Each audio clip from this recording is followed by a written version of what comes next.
de 10. Observa esta fotografía con atención. A primera vista, parece una imagen familiar como de los años 20, un padre bien vestido con traje de tres países, una madre con vestido modesto pero digno, dos hijos pasando frente a su casa elegante. La imagen perfecta de una familia próspera en el México postrevolucionario. Una familia que ha sobrevivido al caos de la guerra civil y ahora disfruta de los frutos de la paz. Pero hay algo aquí que no encaja. Algo que cuando finalmente se descubrió, más de 70 años después, reveló una de las historias más perturbadoras sobre clase, poder y silencio forzado que jamás haya sido documentada. Mira más de cerca. Observa al niño a la derecha de la fotografía. El más pequeño. ¿Notas algo extraño en sus manos? Antes de continuar, suscríbete al canal, activa la campanita y déjame saber en los comentarios desde qué ciudad nos estás viendo. Porque lo que estás a punto de descubrir cambiará para siempre la forma en que miras las fotografías antiguas. Esta historia fue silenciada durante generaciones. Y tiene que ser contada. Hay fotografías que capturan momentos. Y hay fotografías que capturan secretos. Esta imagen, tomada en marzo de 1923 en el patio interior de una casa colonial en Puebla, México, pertenece a la segunda categoría. Si la observas superficialmente, verás a la familia Sandoval. Don Mauricio Sandoval, próspero comerciante de telas. Dona Elena, su esposa. Su hija Cristina de 14 años, sentada con un libro en el regazo. Y junto a ella, un niño de aproximadamente 8 años. Ese niño es el llama Gabriel. O al menos, ese es el nombre que aparece en los registros de la casa. Gabriel con las manos envueltas en vendajes blancos que parecen limpios y recién cambiados para la fotografía. Gabriel con los pies descalzos en todos los demás leves zapatos. Gabriel suya mirada no está dirigida a la cámara como la de los demás, sino hacia el suelo, como si no tuviera permiso para mirar directamente al fotógrafo. Lo que no sabes, lo que esta fotografía deliberadamente oculta, es que Gabriel no es hijo de la familia Sandoval. No es su sobrino. No es su primo. Gabriel es su sirviente. Un niño de 8 años comprado, sí, literalmente comprado, a una familia indígena desesperada por 50 pesos y 2 costales de maíz. Un niño cuyas manos no están vendadas por heridas que están sanando, sino por heridas que se infligen deliberadamente cada semana para mantenerlo dócil, obediente, demasiado adolorido para escapar. Si te quedas hasta el final, descubrirás cómo ese niño de manos vendadas aprendió a leer en secreto. Cómo escribió su propia historia en páginas escondidas. Cómo su testimonio, encontrado casi un siglo después, reveló un sistema brutal de servidumbre infantil que existe en las casas más respetables de México. Y cómo su historia cambió leyes y salvó a generaciones de niños que vinieron después de él. Esta es la historia de Gabriel. El niño que la familia Sandoval intentó hacer invisible. El niño cuyas manos fueron destruidas para que no pudiera trabajar en otro lugar. El niño que, contra todas las probabilidades, encontró una forma de gritar en silencio. Y ese grito, preservado en tinta descolorida en páginas amarillentas, finalmente fue escuchado 75 años después de que fue escrito. La fotografía fue tomada por Don Heriberto Montes, un fotógrafo profesional que visitaba las casas de las familias prósperas de Puebla para crear lo que llamaban retratos de patrimonio. Eran fotografías diseñadas para mostrar estatus, éxito, respetabilidad. Don Mauricio había pagado 3 pesos por la sesión, una suma considerable en 1923 cuando Union Trabajador promedio ganaba menos Delaware un peso diario. La composición fue cuidadosamente arreglada. Don Mauricio al frente, con su traje importado de Estados Unidos, su bigote perfectamente recortado, su sombrero de fieltro en la mano izquierda como símbolo de refinamiento. Dona Elena detrás de él, con las manos entrelazadas en gesto de modestia pero con postura erguida que comunicaba dignidad. Cristina sentada, con un libro porque era importante mostrar que las hijas de familias respetables recibían educación. Y Gabriel. Colocado deliberadamente en el margen derecho de la fotografía. No demasiado cerca de la familia, pero tampoco tan lejos como para no aparecer. Su presencia servía un propósito específico. Demostrar que la familia Sandoval era lo suficientemente próspera como para tener servicio doméstico, pero lo suficientemente caritativa como para vestir y cuidar ese servicio. Las manos vendadas eran, según la narrativa que don Mauricio contaba a sus amigos y socios comerciales, el resultado de un accidente de cocina. El pobre niño se quemó con agua hirviendo, explicaba con expresión de preocupación practicada. Lo estamos curando con los mejores ungüentos. Y es nuestro deber cristiano cuidar de los menos afortunados. Pero la verdad, como siempre, era considerablemente más oscura. Y esa verdad permaneció enterrada durante 75 años, hasta que en 1998, durante la demolición de la vieja casa Sandoval para construir un edificio moderno de apartamentos, los trabajadores encontraron algo escondido en una cavidad detrás de un ladrillo suelto en lo que había sido el cuarto de servicio. Una caja de metal oxidada. Dentro de ella había un cuaderno pequeño, sus páginas amarillentas y frágiles, cubiertas con una escritura infantil pero determinada. Era el diario de Gabriel. Y lo que contenía cambiaría todo lo que creíamos saber sobre la servidumbre infantil en el México postrevolucionario. Cambiaría leyes. Inspiraría investigations. Y finalmente, daría voz a miles de niños que habían sido silenciados por generations. Pero para entender la historia de Gabriel, primero debemos entender el México de 1923. Un país que acababa de salir de una década de guerra civil brutal. Un país donde la revolución había prometido justicia social, tierra para los campesinos, educación para todos. Pero donde, en la práctica, las viejas jerarquías de clase, raza y poder permanecen firmes en su lugar, simplemente disfrazadas con nueva retórica revolucionaria. Un país donde familias como los Sandoval podían comprar niños indígenas como si fueran ganado, mantenerlos en condiciones de esclavitud apenas disfrazada, y aún así ser considerados pilares respetables de la comunidad. Un país donde la violencia contra los más vulnerables era tan común que ni siquiera es considerable violencia, sino simplemente la forma en que funcionaba el mundo. Y en medio de ese país, en una casa colonial de paredes gruesas en el centro de Puebla, vivía un niño de 8 años con las manos deliberadamente destrozadas, aprendiendo que el silencio era supervivencia, que la obediencia era la única protección, que su vida valía menos que el precio de una fotografía. Pero ese niño también estaba aprendiendo algo más. Algo que sus amos nunca pretendieron enseñar. Algo que eventualmente los destruiría mucho después de que todos hubieran muerto. Estaba aprendiendo a leer. Y cuando aprendes a leer, aprendes que hay mundos más allá de tu dolor. Que hay palabras para nombrar la injusticia que vives. Que puedes escribir tu propia verdad aunque nadie te esté escuchando en ese momento. Porque las palabras escritas tienen un poder peculiar, sobreviven. Y la verdad escrita, no importa cuánto tiempo permanezca escondida, eventualmente encuentra una forma de emerger. Esta es esa verdad. Esta es la historia del niño de las manos vendadas. Y comienza no en 1923, sino 3 años antes, en un pueblo pequeño de las montañas de Puebla donde la pobreza era tan absoluta que vender a tus hijos parecía la única forma de asegurar que sobrevivieran. 1920. San Andrés Cholula, un pueblo en las montañas de Puebla donde las familias indígenas nahuas habían vivido durante generaciones, cultivando maíz en tierras cada vez más pequeñas, cada vez más pobres.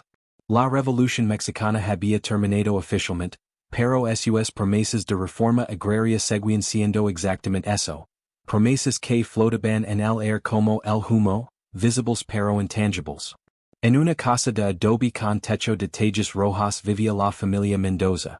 Juan Mendoza, campesino de 35 años que trabajaba tierras que no eran suyas. María, su esposa de 30 años, que tenía rebozos para vender en el mercado.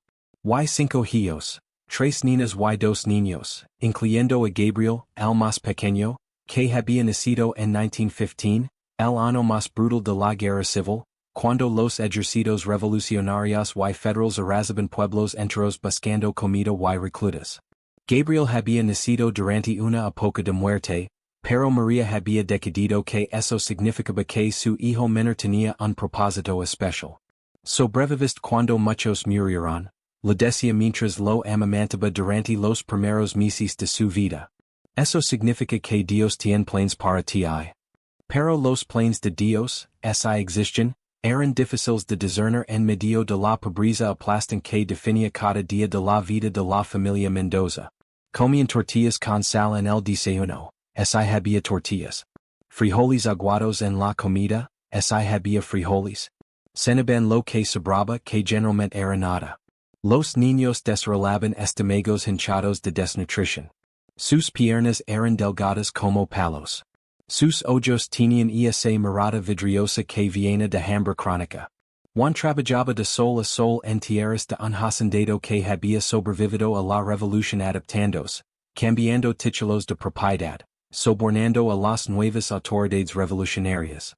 Le pagaban 8 centavos diarios, apenas suficiente para comprar un kilo de maíz. María tenía rebozos que vendía por 20 centavos cada uno, después de invertir una semana de trabajo en cada país. Los registros municipales de San Andrés Cholula en 1920 documentan que el 80% de las familias indígenas vivían en lo que el gobierno clasificaba como pobreza extrema. No era estadística. Era realidad vivida. Niños que morían de enfermedades curables porque no había dinero para médicos. Ancianos que así quedaban ciegos por desnutrición. Madres que morían en partos que podrían haber sido seguros con atención médica básica. Gabriel creció en medio de esta pobreza. Aprendió a caminar descalzo porque no había zapatos.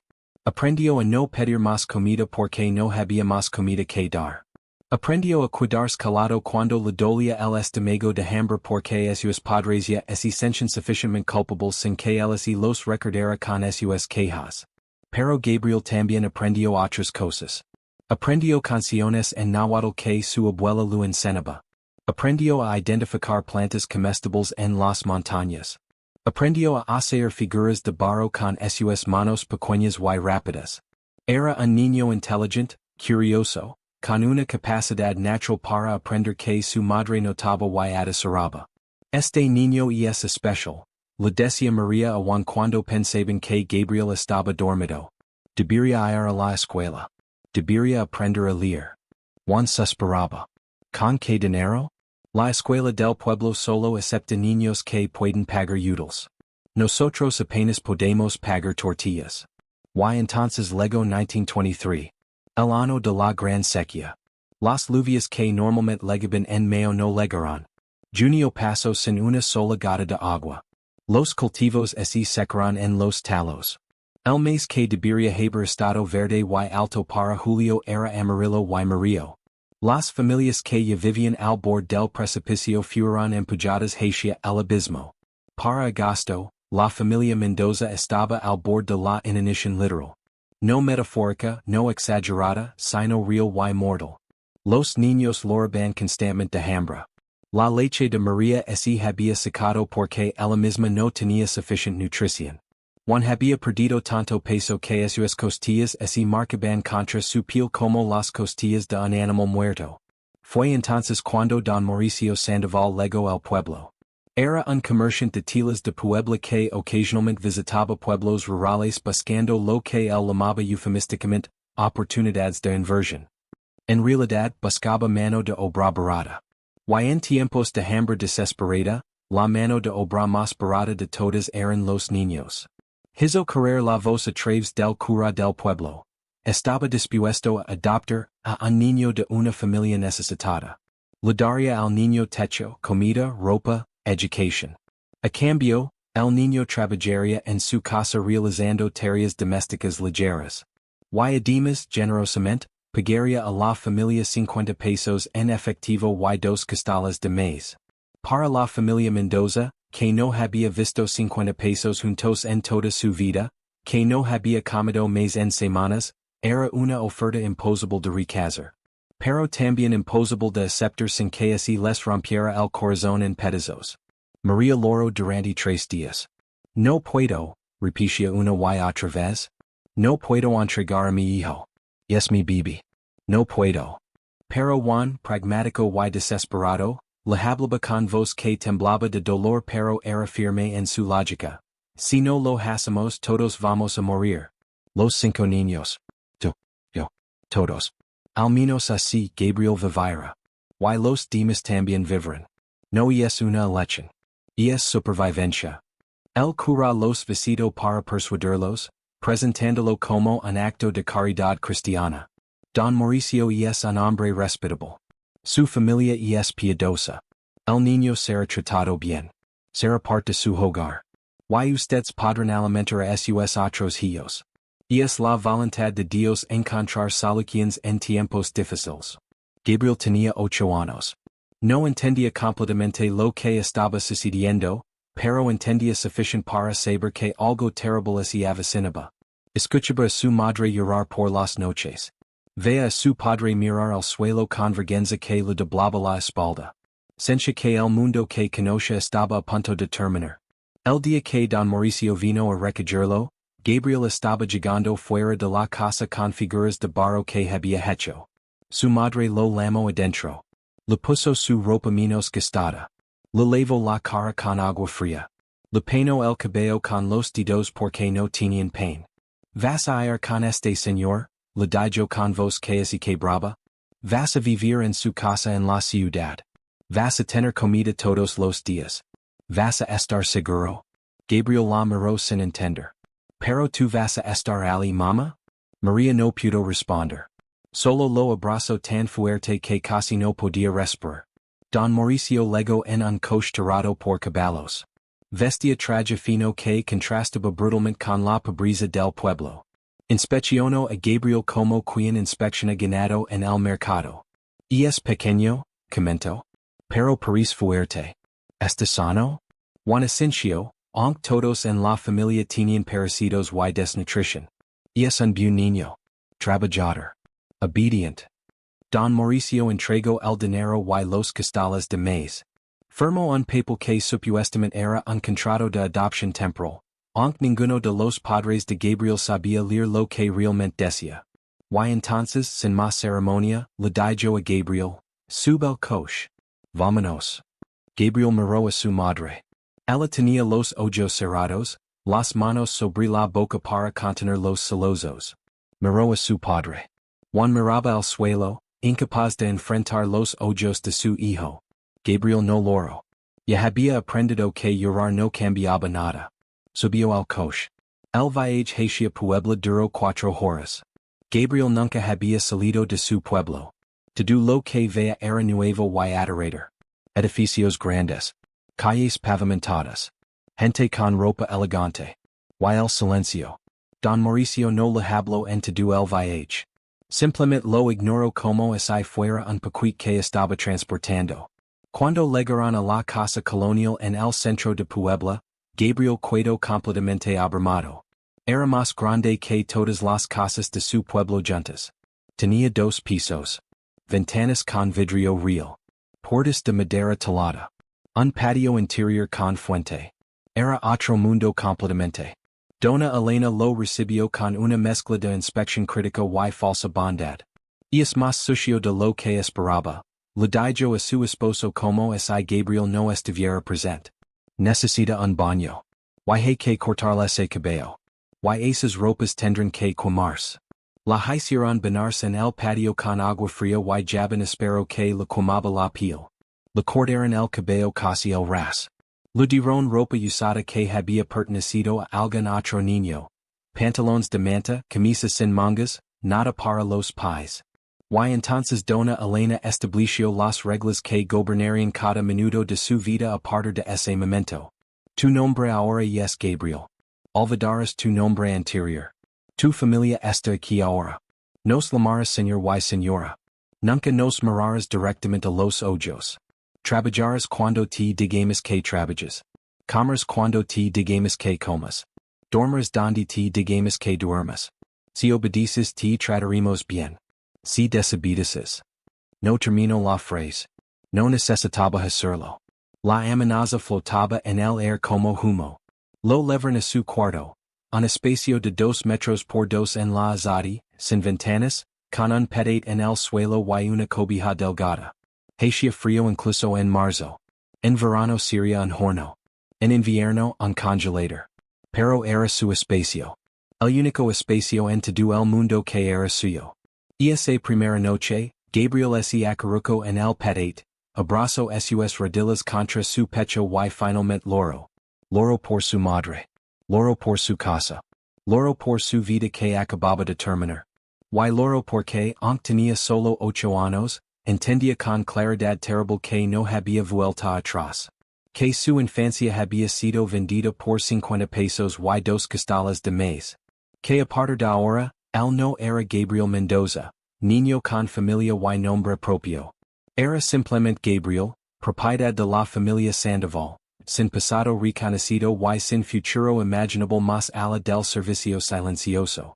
Pero lo que en la familia Sandoval sabían esa noche era que dentro de ese niño de 8 años ardía algo que ninguna cantidad de violencia o humiliación podría extinguir completamente. La determinación de sobrevivir. De recordar quién era realmente. Y eventualmente, de contar su historia. Aunque tardaría 75 años, esa historia finalmente sería escuchada. Y cambiaría todo. Los primeros días en la casa Sandoval fueron una introducción sistemática al infierno. Gabriel descubrió rápidamente que la adopción prometida no tenía nada que ver con convertirse en parte de la familia. Era esclavitud disfrazada con lenguaje cristiano caritativo. Su día comenzaba a las 4 de la madrugada cuando Dona Elena golpeaba su puerta con un palo. Arriba. El trabajo no espera a los flojos. Gabriel, todavía aturdido de sueño, bajaba las escaleras hacia la cocina donde comenzaban sus tareas. Primero, encender el fogón. Esto requería cargar lina desde el depósito en el patio trasero, lina que frecuentemente tenía estilas que se le clavaban en las manos. Segundo, calentar agua para los baños de la familia. Esto significaba hacer múltiples viajes cargando baldes pesados desde el pozo hasta las habitaciones del segundo piso. Tercero, barrer todo el patio interior antes de que la familia despertara. Para cuando terminaba estas tareas iniciales, generalmente eran las 7 de la mañana y la familia Sandoval bajaba para el desayuno. Gabriel servía la comida que Josefina, la cocinera, preparaba. Josefina era una mujer de unos 50 años que había trabajado para la familia durante décadas. Era la única persona en la casa que mostraba algo parecido a bondad hacia Gabriel. Come rápido mientras serves, le susurraba cuando Dona Elena no estaba mirando, deslizando pedazos de pan o tortilla. No esperes que te den comida después. Ellos comen y tú esperas las sobras, así las hay. Gabriel aprendió rápido la jerarquía de la casa. En la cima estaban Don Mauricio y Dona Elena. Después venía Cristina, la hija, quien lo trataba con una mezcla de indiferencia y crueldad ocasional. Después venía Josefina. Y en el fondo absoluto más bajo que los muebles, más bajo que los perros de la familia estaba él. Después del desayuno venía la limpieza. Lavar los platos. Trapear los pisos. Limpiar las ventanas. Sacudir los muebles. Cada tarea tenía que hacerse perfectamente o enfrentaba consecuencias. Las consecuencias variaban. A veces era negación de comida. A veces era golpes con una regla en los nudillos. A veces era encierro en su cuarto sin agua durante horas. Pero la peor consecuencia, la que legó durante su segunda semana en la casa, involucraba sus manos. Gabriel había roto accidentalmente un plato mientras lavaba los trastes. Era un plato caro, parte un juego importado de Europa. Se le resbaló de las manos jabonosas y se hizo añicos en el piso de piedra. El ruido trajo a Dona Elena corriendo. Torp, gritó. Ese plato costaba más de lo que tu familia vil gana en un año. Gabriel se disculpó desesperadamente, con lágrimas corriendo por sus mejillas. Lo siento señora. Fue un accidente. No volverá a pasar. Pero Dona Elena tenía otros planes. Tienes razón que no volverá a pasar. Porque voy a asegurarme de que seas más cuidadoso. Llamó a su esposo. Don Mauricio Lego, evaluó la situación con ojos fríos y asintió. Necesita aprender. Lo que sucedió después sería documentado 75 años más tarde cuando el diario de Gabriel fue descubierto, descrito con letra infantil que temblaba en la página. Lo llevaron al patio trasero. Lo hicieron arrodillarse. Y entonces don Mauricio tomó una carilla de cuero y golpeó las palmas de sus manos repetidamente hasta que sangraron. Esto es para que recuerde ser más cuidadoso, explicaba con cada golpe. Las manos que rompen cosas valiosas deben sentir dolor para aprender respeto. Cuando finalmente pararon, las manos de Gabriel estaban tan hinchadas que no podía cerrarlas. Dona Elena las envolvió con vendajes que se mancharon inmediatamente de rojo. Vas a usar estos vendajes hasta que yo decida que has aprendido tu lección. Y si alguien pregunta, dirás que te quemas con agua caliente. ¿Entendido? Gabriel asintió, incapaz de hablar por el dolor que lo atravesaba los brazos como fuego líquido. Esa fue la primera vez, pero no sería la última. Los golpes en las manos se convirtieron en el método preferido de castigo de la familia Sandoval. Cualquier error, por pequeño que fuera, resultaba en manos golpeadas y vendajes renovados. El propósito era doble, causar dolor suficiente para enseñar obediencia, pero también hacer que sus manos fueran demasiado valiosas para arriesgarlas intentando escapar. Con manos danadas, ¿dónde podría trabajar Gabriel? ¿Cómo podría sobrevivir solo en las calles? Los vendajes se convirtieron en grilletes invisibles, más efectivos que cualquier cadena de metal. Los meses pasaron. El verano de 1923 llegó con calor sofocante. El cuarto de Gabriel en la azadi se convirtió en horno durante el día. Por las noches, después de trabajar desde las 4 de la madrugada hasta las 10 de la noche, se acostaba en su petate completamente exhausto, sus manos palpitando de dolor, su estómago gruñendo de hambre porque las sobras que lo permitían rara vez materializaban. Pero entonces algo extraordinario sucedió. Algo que cambiaría todo. Cristina, la hija de 14 años, comenzó a recibir tutorias de un maestro que venía a la casa 3 veces por semana para enseñar lectura avanzada, aritmética y geografía. Las lecciones se llevaban a cabo en la sala principal donde Gabriel limpiaba. Al principio, Gabriel simplemente trabajaba en silencio mientras el maestro, un hombre joven llamado profesor Hidalgo, enseñaba. Pero gradualmente comenzó a escuchar. No podía evitarlo. Las palabras que el profesor pronunciaba eran fascinantes. Hablaba de libros donde la gente viajaba a lugares lejanos. De números que podían resolver problemas complicados. De mapas que mostraban mundos enteros. Un día, mientras Gabriel barría debajo de la mesa donde Cristina practicaba su escritura, una hoja de papel cayó al suelo. Gabriel la recogió para devolverla y por un momento, solo un momento miró lo que estaba escrito. Eran letras. Hilares de letras formando palabras que él no podía entender pero que lo llamaban con una fuerza magnética. El profesor Hidalgo notó su mirada fija. ¿Sabes leer, muchacho? Preguntó con curiosidad genuina. Gabriel sacudió la cabeza rápidamente, aterrorizado de haber sido atrapado mirando algo que no le correspondía. No, señor. No sé. Pero algo en los ojos del profesor sugería que había visto más de lo que Gabriel pretendía mostrar. Había visto hambre. No hambre de comida, aunque ese también estaba presente, sino hambre de conocimiento. El tipo de hambre que no se puede extinguir con castigos. Y esa noche, después de que todos se habían ido a dormir, Gabriel escuchó un golpe suave en la puerta de su cuarto. Era Josefina. Traía algo envuelto en un trapo. El profesor dijo esto para ti, susurró. Dijo que tal vez te interesaría. Era un libro pequeño. Una cartilla básica para aprender a leer. Gabriel lo tomó con manos vendadas que temblaban, no de dolor esta vez, sino de emoción que no sabía nombrar. ¿Por qué haría esto por mí? Preguntó. Josefina sonrió tristemente. Porque él es bueno. Y porque vio algo en ti que vale la pena salvar. A partir de esa noche, Gabriel comenzó su educación secreta. Cada noche, a la luz de una vela que robaba de la despensa, estudiaba las páginas de ese libro. A B, C, D. Letra por letra, palabra por palabra, construyendo un conocimiento que nadie le había dado permiso para tener. Era peligroso.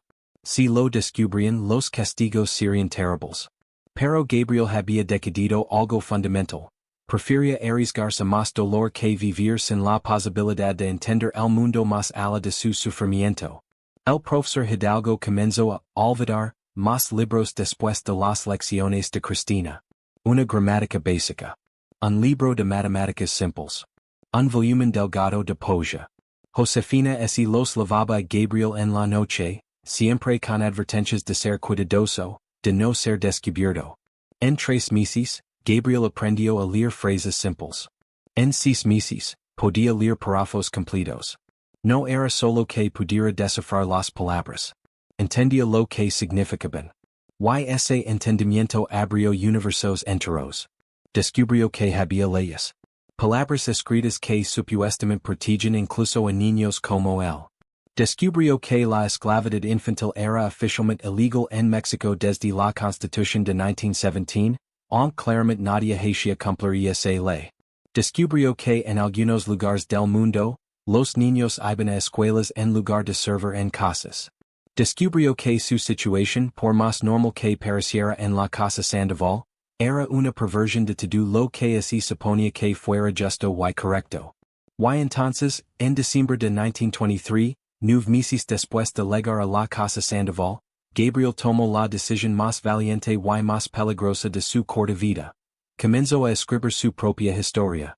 Josefina le había conseguido un cuaderno pequeño, del tipo que se usaba para lavar cuentas en las tiendas. Era barato, con páginas amarillentas y una cubierta de cartón delgado. Pero para Gabriel era más valioso que cualquier tesoro. También le consiguió un lápiz, tan corto que apenas se podía sostener, pero suficiente. Por las noches, después de asegurarse de que toda la casa dormía, Gabriel escribía. Sus primeras entradas eran torpes, con palabras mal escritas y gramática irregular. Pero mejoraban con cada página. Mi nombre es Gabriel Mendoza. Comenzaba la primera entrada fechada el 15 de diciembre de 1923. No Gabriel como me llaman aquí. Gabriel Mendoza. Hijo de Juan y María. De San Andrés Cholula. Aunque me dijeron que olvidara, no voy a olvidar. Escribo esto para que alguien sepa algún día que existe. Que tu familia. Que tuve nombre propio. Las entradas posteriores documentaban su vida diaria con detalle que ahora parecía profético, como si supiera que algún día alguien necesitaría saber exactamente lo que había sucedido. Describía los golpes. El hambre constante. Las humiliaciones.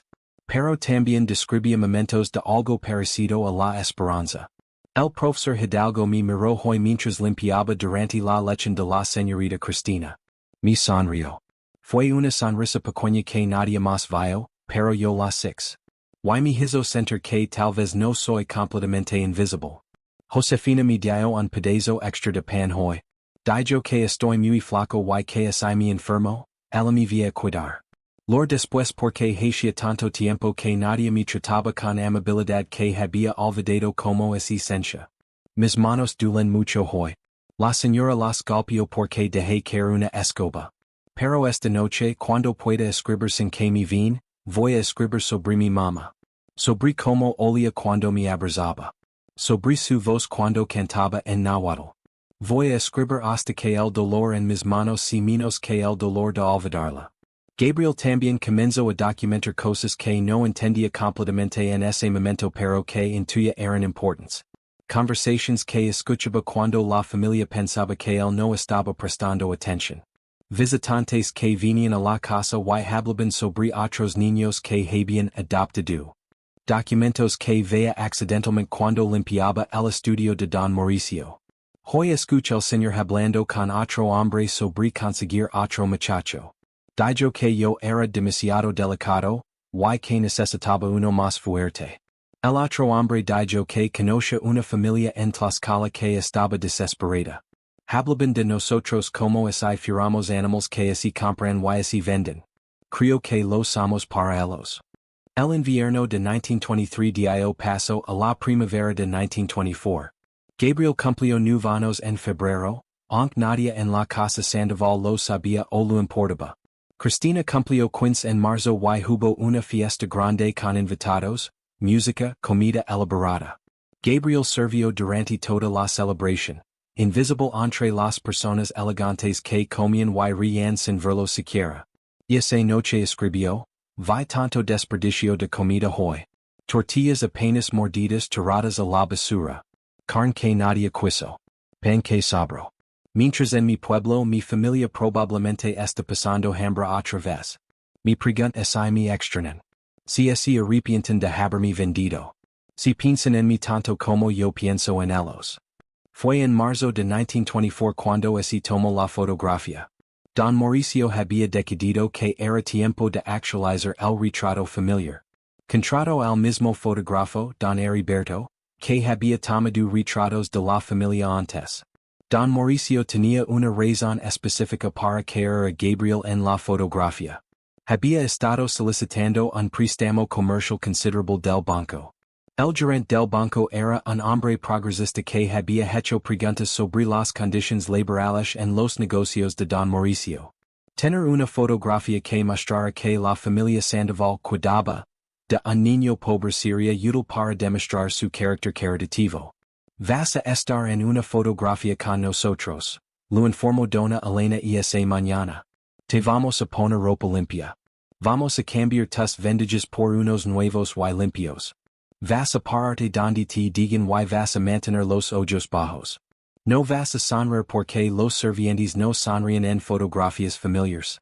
¿Entendido? Gabriel asintió.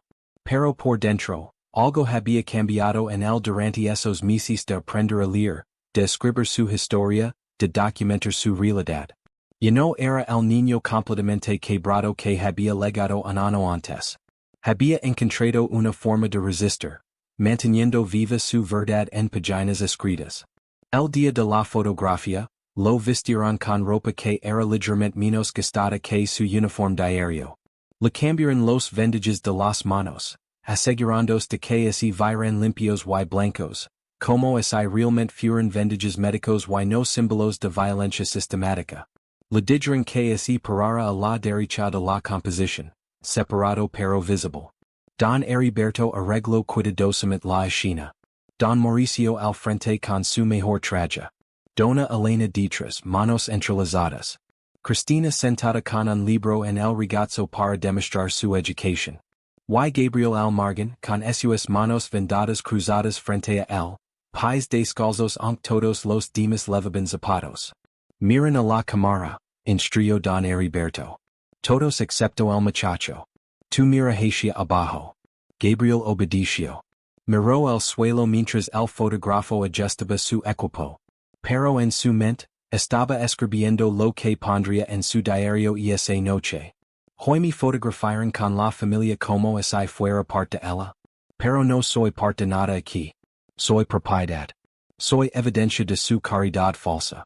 Mis vendajes están limpios para la foto pero debajo están las heridas que ellos mismos causaron. Algún día, alguien mirará esta foto y sabrá la verdad. Porque yo la voy a escribir. La voy a esconder donde eventualmente se encontrará. Y la verdad siempre sobrevive más que las mentiras. El flash iluminó el patio.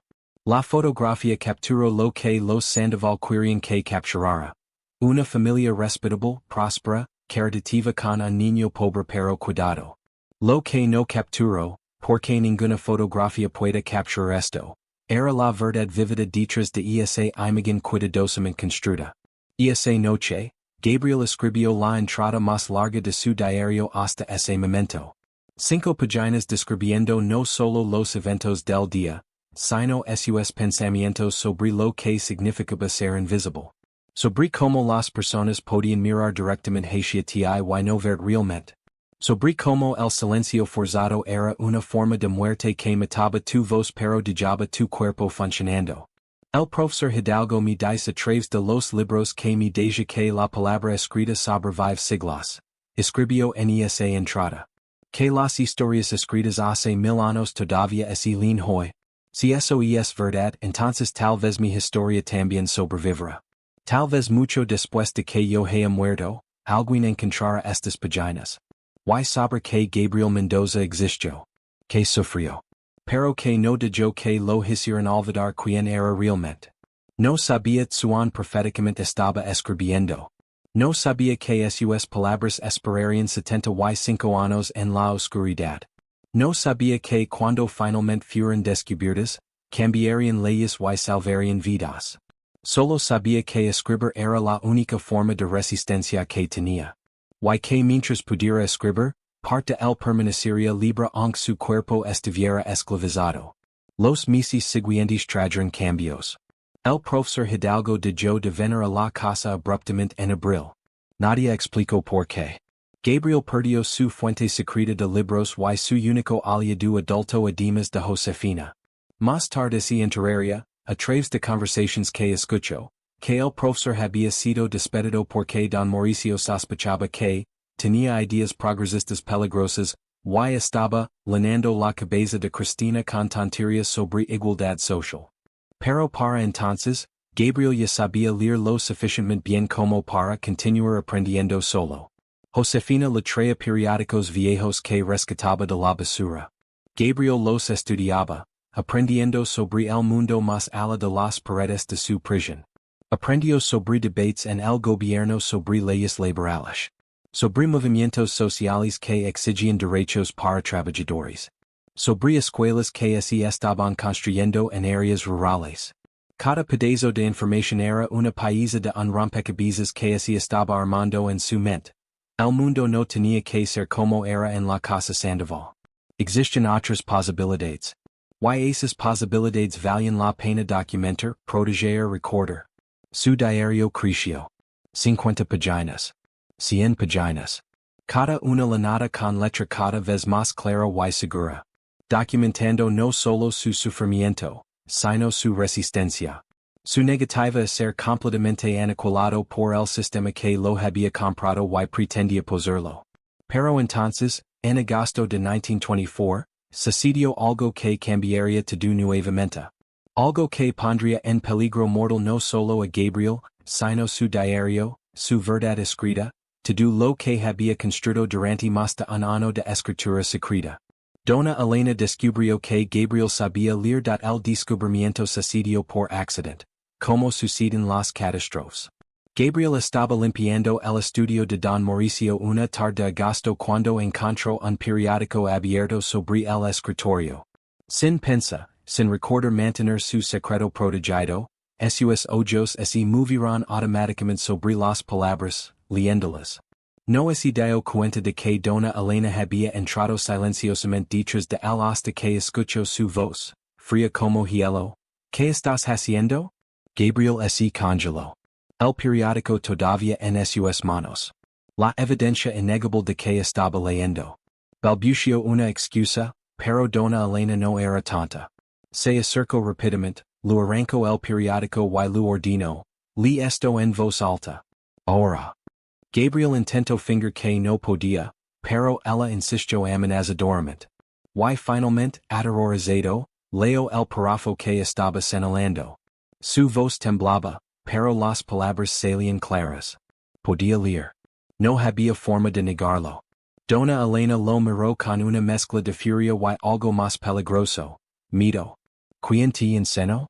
¿Cómo aprendiste? Gabriel no respondió. Proteger al profesor Hidalgo y a Josefina era más importante que protegerse a sí mismo. Nadie me enseñó, señora. Aprendí solo. Era una mentira que sonaba absurda incluso mientras la decía.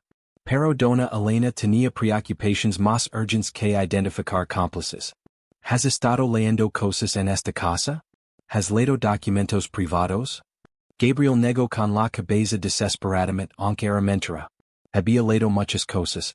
Documentos sobre otros niños comprados. Cartas sobre negocios turbios. Registros que probablemente eran ilegales.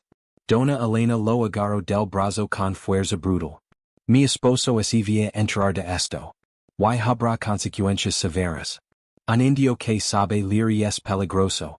Tienes ideas que no te corresponden. Eso termina hoy. Y esa noche, después de que don Mauricio regresó de su tienda, Gabriel fue llamado al estudio.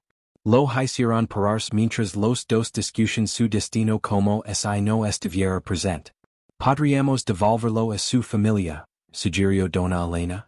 Exiger nuestro dinero de vuelta. Don Mauricio negó con la cabeza. Imposible. Y gastan ese dinero hace más de un año. Probablemente su familia ya no existe. La mitad de esos pueblos así están muriendo de hambre. Entonces, ¿qué hacemos con él? Si sabe leer y es un riesgo. Podría escribir cartas. Podría contactar autoridades. Podría. Su voz se apagaba mientras consideraba las posibilidades aterradoras para ella de un serviente alfabetizado. Don Mauricio pensó largo rato. Finalmente habló con voz que hacía que Gabriel se sintiera como insecto bajo lupa. Lo mantenemos. Pero necesitamos asegurarnos de que nunca use ese conocimiento contra nosotros. Necesita entender que hay consecuencias para la desobediencia. Lo que sucedió después fue el castigo más brutal que Gabriel había experimentado hasta ese momento. Lo llevaron al sótano de la casa, un espacio húmedo y oscuro donde guardaban herramientas y suministros. Lo ataron a una columna. Y don Mauricio sistemáticamente, golpeó sus manos con un martillo de madera. No fue lo suficientemente fuerte como para romper huesos. Don Mauricio era demasiado calculador para eso. Pero fue suficiente para causar dolor que Gabriel sentiría durante semanas. Cada golpe venía acompañado de palabras: no vas a leer. Golpe. No vas a escribir. Golpe. Vas a olvidar todo lo que aprendiste. Golpe. Eres un indio ignorante y así vas a permanecer. Golpe. Gabriel gritó hasta que su voz se quebró. Lloró hasta que no le quedaron lágrimas. Y cuando finalmente lo desataron y lo arrastraron de vuelta a su cuarto, sus manos estaban tan hinchadas que no podía moverlas en absoluto. Josefina legó esa noche con ungüentos y vendajes nuevos, llorando silenciosamente mientras curaba las heridas. Lo siento mucho, mi niño. Lo siento tanto. Debí haber sido más cuidadosa. Debí protegerut mejor. Gabriel, a través del dolor que hacía que cada respiración fuera una agón. Logró susurrar: mi cuaderno. Está escondido bajo la tabla suelta en la esquina. Tienes que esconderlo mejor. En algún lugar donde nunca lo encuentren. Por favor. Josefina encontró el cuaderno esa noche. Lo leo con lágrimas corriendo por sus mejillas mientras las palabras de Gabriel le revelaban el alcance de su sufrimiento pero también la profundidad de su resistencia. Y tomó una decisión: protegería ese cuaderno como si fuera su propia vida. Al día siguiente, mientras la familia Sandoval estaba fuera, Josefina trabajó rápido. Sabía que eventualmente revisarían el cuarto de Gabriel buscando evidencia de su educación ilícita. Necesitaba encontrar un escondite que fuera verdaderamente seguro. Recordó que había una cavidad en la pared del cuarto de servicio, cubierta por un ladrillo suelto que lavaba años sin tocar. Sacó cuidadosamente el ladrillo, colocó el cuaderno de Gabriel envuelto en tela encerrada dentro de la cavidad, y volvió a colocar el ladrillo. Después, aplicó una capa ligera de cal sobre las grietas para que no se notara que había sido manipulado recientemente. Ya estará salvo, le dijo a Gabriel esa noche. Nadie lo encontrará. Y algún día cuando sea tiempo, saldrá la luz. Tu verdad sobrevivirá, mi niño.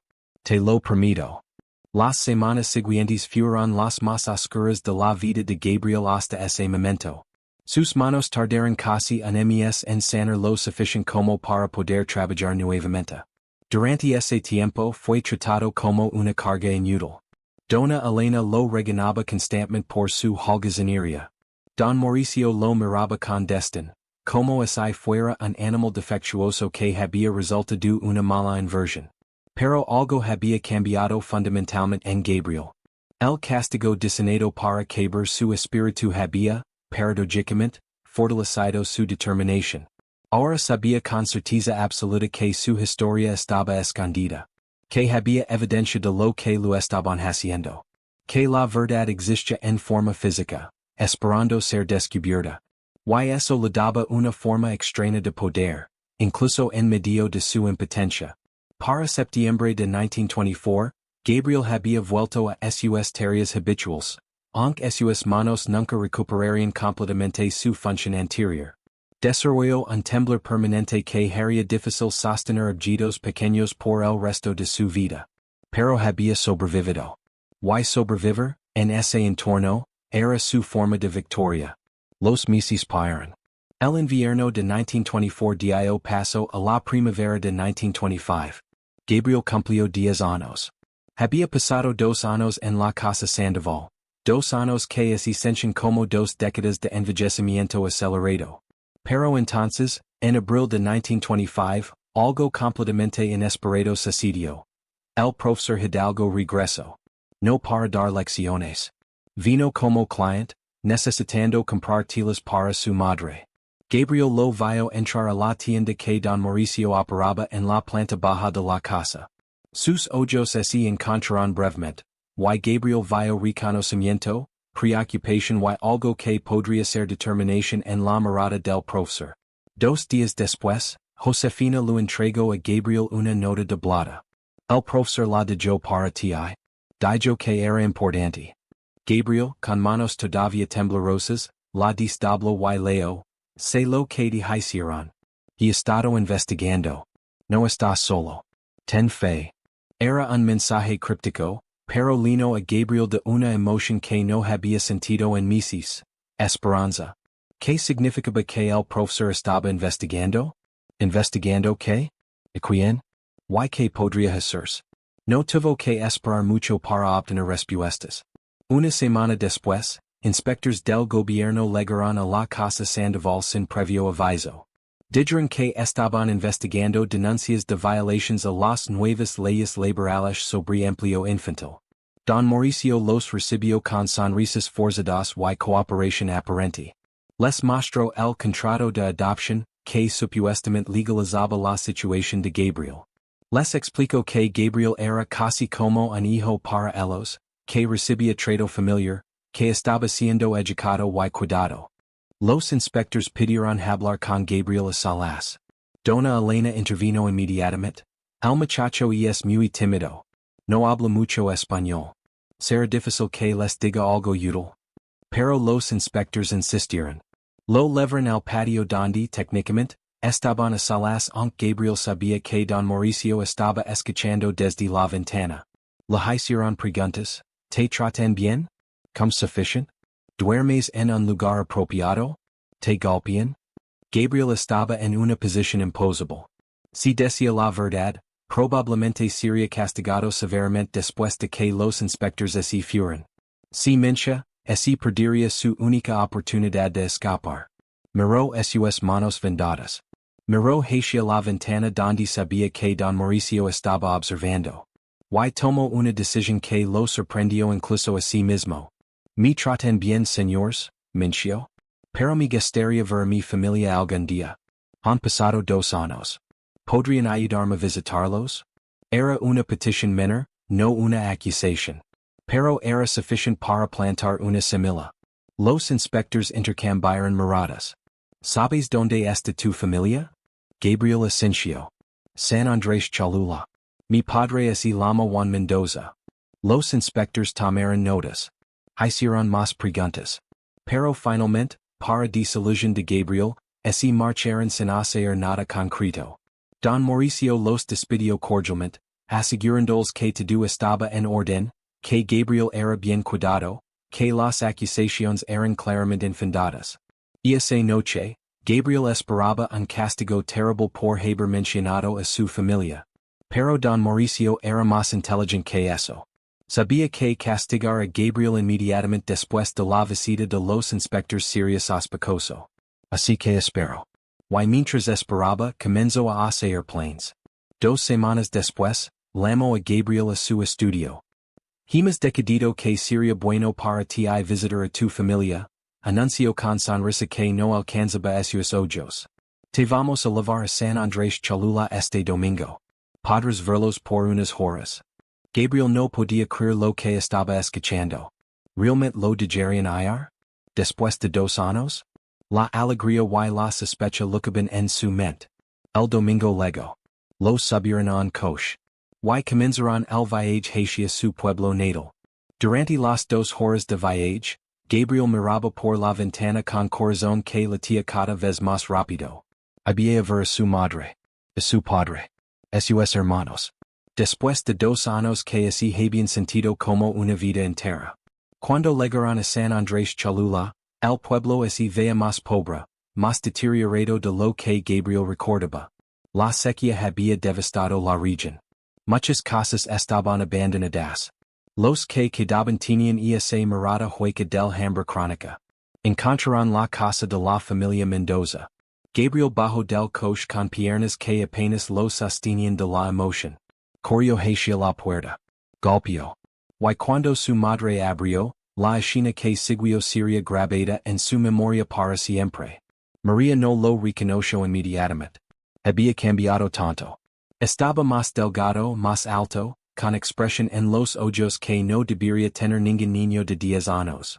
Pero cuando él susurró mamá, ella gritó y lo abrazó con fuerza que casi no podía respirar. Mi niño. Mi Gabriel.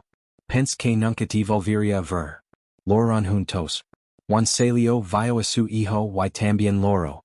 Los hermanos de Gabriel, más grandes pero igual de delgados, lo rodearon con preguntas. ¿Cómo había sido la ciudad? ¿Qué había aprendido? ¿Había comido bien? Gabriel quería contarles todo. Quería decirles sobre los golpes, el hambre, la soledad. Pero don Mauricio estaba parado en la puerta, observando cada interacción.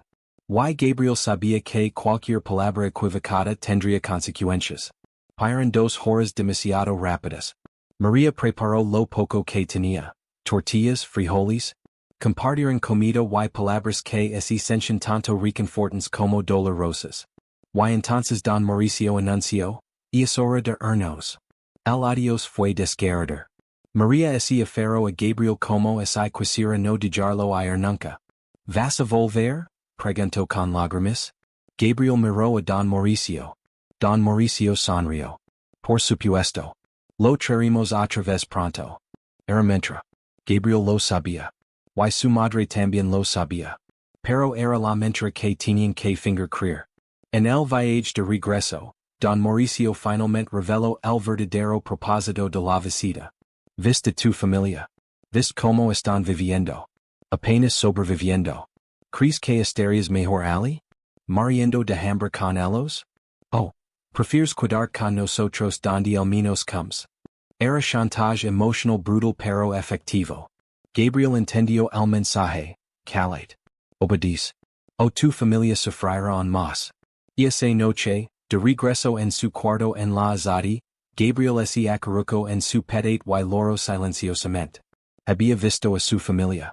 Había confirmado que seguían vivos. Pero también había visto que no tenía forma de volver con ellos. Que estaba atrapado. Pero había algo que don Mauricio no sabía. Algo que ni siquiera dona Elena sospechaba. Que detrás de ese ladrillo suelto en el cuarto de servicio, escondido en la oscuridad, esperaba un cuaderno lleno de verdad. Y esa verdad, eventualmente, tendría más poder que todas sus amenazas y su violencia. Solo tenía que sobrevivir lo suficiente para que algún día, la encontrara. La historia de Gabriel Mendoza podría haber terminado allí.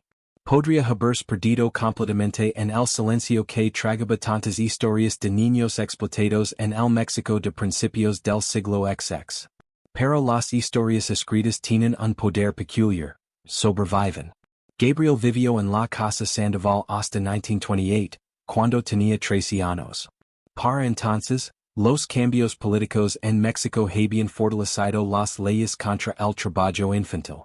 Inspectors más rigurosos comenzaron a investigar hogares donde había denuncias de explotación. La presión pública aumentaba. Don Mauricio, siempre calculador, decidió que era más seguro liberar a Gabriel antes de que hubiera problemas legales seriosos. Lo devolvió a San Andrés Cholula con 50 pesos, la misma cantidad que había pagado por él 5 años antes, presentándolo como un acto de generosidad. Gabriel regresó a su familia a los 13 años, marcado físico y emocionalmente por 5 años de trauma. Pero también regresaba con algo que nadie en su familia tenía. Podía leer y escribir. Y ese conocimiento cambió el curso de su vida. trabajo en los campos con su padre. Pero por las noches encenaba a leer a sus hermanos menores. Y a los hijos de los vecinos. Y eventualmente cualquiera en el pueblo que quisiera aprender. Se convirtió en maestro informal, sin título oficial pero con pasión ardiente por la educación. Se casó a los 20 años con una mujer llamada Rosa. Tuvieron 4 hijos. Vivió una vida modesta pero digna, siempre tratando de compensar los 5 años robados educando a tantos niños como pudiera. Gabriel murió en 1985 a los 70 años. Nunca había hablado públicamente sobre su tiempo en la casa Sandoval. El trauma era demasiado profundo. Pero en su lecho de muerte, le contó fragmentos de la historia a su hijo mayor, incluyendo un detalle crucial: escribí mi historia. La escondí en la casa donde me tuvieron. Algún día alguien la encontrará. 13 años después, en 1998, durante la demolición de la vieja casa colonial que había pertenecido a la familia Sandoval, los trabajadores encontraron la caja de metal detrás del ladrillo suelto. Dentro estaba el cuaderno, sorprendentemente bien preservado gracias a la tela encerrada que Josefina había usado para protegerlo. El cuaderno legó a manos de Rosa Mendoza, la nuera de Gabriel, quien reconoció inmediatamente la letra como la de su difunto suegro. Cuando leo las páginas, entendió que tenía en sus manos algo extraordinario.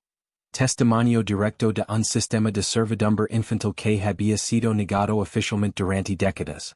Contactó a académicos de la Universidad Autónoma de Puebla. El diario fue autenticado. La fotografía de 1923 fue localizada en los archivos municipales. Y lentamente, la historia de Gabriel Mendoza comenzó a emerger del silencio. En 2001, una historiadora llamada Dra. Patricia Ramírez publicó un libro titulado Manos Vendadas, servidumbre infantil en el México postrevolucionario. El diario de Gabriel era la pieza central. La fotografía de la familia Sandoval apareció en la portada. El libro causó un escándalo nacional. Reveló que la práctica de comprar niños indígenas para servicio doméstico había sido común hasta bien entrados los años 50, mucho después de que oficialmente se había declarado ilegal. Mostró cómo familias respetables habían participado en lo que era efectivamente trata de personas. Los descendientes de la familia Sandoval, ahora respetables empresarios en Puebla, negaron inicialmente las acusaciones. Pero el diario de Gabriel, con sus detalles específicos y corroborados, era evidencia irrefutable. En 2005, el Congreso de México aprobó la Ley Gabriel Mendoza, que fortalecía las protecciones contra el trabajo infantil doméstico y establecía mecanismos más rigurosos de inspección. Era tardía, décadas tardía, pero era algo. Hoy el diario original de Gabriel se conserva en el Museo Nacional de Historia en la Ciudad de México. Está exhibido en una sala dedicada a historias olvidadas de la infancia en México. Miles de visitantes cada año se paran frente a la vitrina de vidrio donde descansa el cuaderno pequeño, sus páginas amarillentas visibles a través del cristal. La fotografía de 1923 cuelga ampliada en la pared junto al diario. Los visitantes pueden ver a Gabriel con sus manos vendadas, pies descalzos, mirada hacia el suelo. Y ahora, gracias a sus palabras escritas, pueden entender lo que realmente estaba sucediendo en ese momento congelado en el tiempo. En San Andrés Cholula, el pueblo donde Gabriel nació, hay ahora una escuela primaria que lleva su nombre. Escuela Primaria Gabriel Mendoza, está grabado en letras grandes sobre la entrada. En el patio central hay una estatua de bronce, un niño con las manos extendidas sosteniendo un libro.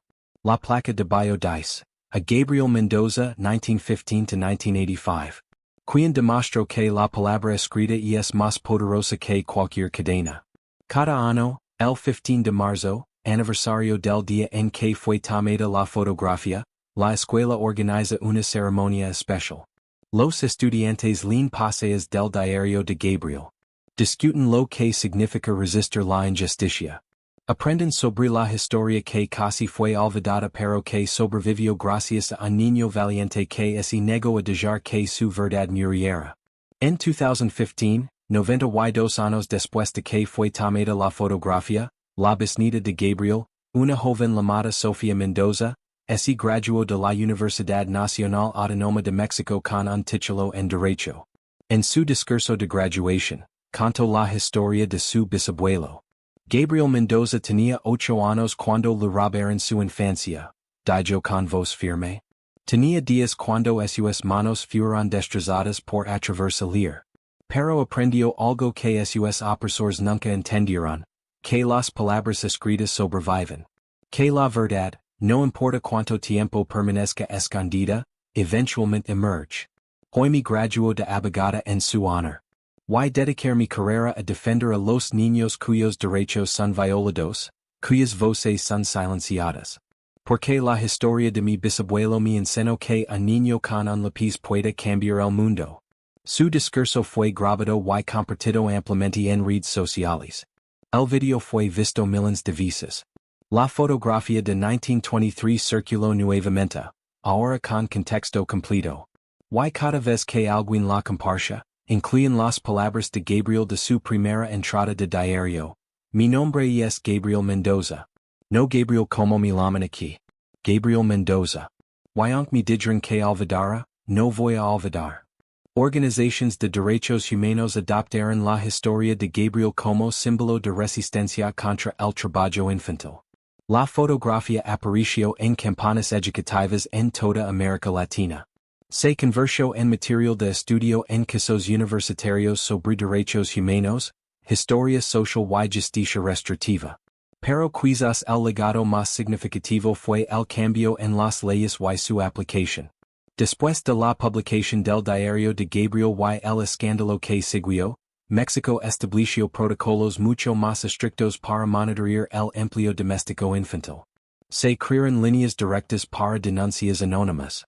Se incrementaron las penas para quienes explotaban a menores. No fue perfecto. El trabajo infantil no desapareció completamente. Pero miles de niños fueron rescatados de situaciones de explotación en los años siguientes. Y cada uno de ellos, de cierta forma, fue salvado por las palabras que un niño de 8 años escribió con manos temblorosas a la luz de una vela hace casi un siglo. En 2020, durante la pandemia global cuando tantas familias enfrentaban desesperación económica similar a la de 1923, la historia de Gabriel resurgió con nueva relevancia. Activistas señalaban que las crisis siempre hacen más vulnerables a los más pobres. Que los niños son siempre los primeros en sufrir. Que necesitamos sistemas que protegen a los vulnerables, no que los exploten. La fotografía de 1923 fue compartida con el hashtag nunca más Gabriel. Se convirtió en un llamado a la acción.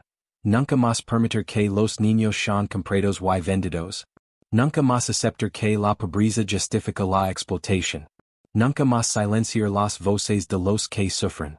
Josefina, la cocinera que había protegido el diario de Gabriel, había muerto en 1945. Nunca supo que el cuaderno que escondió sería eventualmente descubierto. Pero su nieta, cuando se enteró de la historia en 2001, lloró de orgullo. Mi abuela hablaba siempre de un niño al que había tratado de proteger, recordó. Decía que había hecho algo importante escondiendo algo, pero nunca nos dijo que. Ahora finalmente entiendo. Ayudó a preservar la verdad. El profesor Hidalgo, quien había dado a Gabriel sus primeros libros, tampoco vivió para ver el impacto de su acto de bondad. Había muerto en 1960, habiendo dedicado su vida a la educación rural. Pero sus descendientes, cuando leyeron el diario de Gabriel y vieron como mencionaba al profesor con gratitud, sintieron que su legado había sido honrado de la forma más profunda posible. Hoy, cuando miras la fotografía de 1923, ya no ves solo una familia respetable pasando en su patio. Ves la verdad que la fotografía intentaba ocultar. Ves a Gabriel, el niño con manos vendadas y pies descalzos. Suya mirada hacia el suelo no era de sumisión sino de determinación silenciosa. Ves a un niño que decidió que su historia merecía ser contada, aunque tomara 75 años antes de que alguien la escuchara. Y ves algo más fundamental, que la injusticia prospera en el silencio. Que los poderosos siempre intentan ocultar sus crímenes detrás de fachadas respetables. Pero que la verdad, cuando está escrita, cuando está documentada, cuando así preserva con determinación obstinada, eventualmente prevalece. Gabriel Mendoza no era un héroe de película. No derrotó a sus opresores. No escapó dramáticamente. No así convirtió en activista famoso. Fue un niño que sufrió, que resistió como pudo, que sobrevivió. Y que tuvo la visión profética de saber que su testimonio escrito importaría algún día. Y esa visión así cumplió. Su testimonio importó. Cambió leyes. Educó generations. Salvó vidas. Y sigo haciéndolo cada vez que alguien mira esa fotografía y aprende la historia completa detrás de ella. Esta historia dramatizada, inspirada en casos reales documentados de servidumbre infantil en el México de principios del siglo XX, nos recuerda que la historia no es solo sobre eventos grandes y personas famosas. Es sobre niños como Gabriel cuyas vidas fueron tratadas como mercancía pero cuya humanidad es negó a ser barata. Es sobre la importancia de documentar, de escribir, de preservar testimonios de injusticia incluso cuando parece que nadie está escuchando. Porque alguien eventualmente escuchará. Y esos testimonios tendrán poder. Es sobre reconocer que las fotografías antiguas no son solo imágenes venidas de tiempos más simples. A menudo ocultan realidades brutales que necesitan ser examinadas, entendidas, confrontadas. Y sobre todo es sobre la responsabilidad de recordar. Recordar a los Gabriel Mendoza del mundo. Honrar su resistencia. Continuar su lucha. Porque Gabriel aprendió a escribir a pesar de que le golpearon las manos por hacerlo. Escribió su verdad a pesar del peligro. Preservó su historia a pesar de las amenazas. Y 75 años después, su voz finalmente fue escuchada. Ahora te pregunto, ¿qué voces silenciadas necesitan ser escuchadas hoy?